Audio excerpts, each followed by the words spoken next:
সেদিন রোজার মাস। Sadio Mane Saudi আরবের রাস্তা দিয়ে হেঁটে যাচ্ছেন। ইফতারের সময় হয়ে গেছে।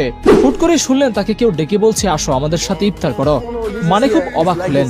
জিজ্ঞেস করলেন, তোমরা কি আমাকে চেনো? তারা বলল, চিনি কি হবে, ইফতারের সময় হয়েছে, তুমি একজন রোজাদার, আমরাও রোজাদার, আসো বসো আমাদের সাথে। মানে খানিক বিস্মিত হলেন, তবুও তিনি বসে গেলেন তাদের সাথে। কথায় কথায় জানতে পারলেন রাস্তার পাশে যারা তাকে দাওয়াত দিয়ে খেতে বসিয়ে দিল তারা বাংলাদেশি। সেই ঘটনা আজও মানের মনে আছে। ঠিক কি ঘটেছিল সেদিন? মানেকে বাংলাদেশি মানুষের আত্মীয়তা কতটা আকর্ষিত করেছিল তার টের পাওয়া যায় মানের কথাতেই। সৌদি আরবে কাজ করা শ্রমিক প্রবাসীরা যে ঘটনা ঘটিয়েছেন মানের সাথে, তা সারা বিশ্বে বাংলাদেশের ভাবমূর্তিকে আরো উজ্জ্বল করেছে। শুনি তাহলে সেই ঘটনা।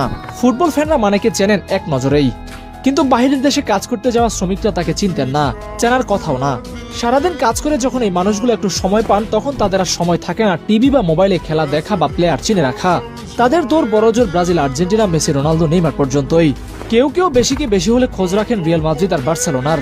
ঠিক তেমনি কিছু রাস্তায় বসা বাংলাদেশি শ্রমিকরা জানতেন না মানে কে, কি তার পরিচয়।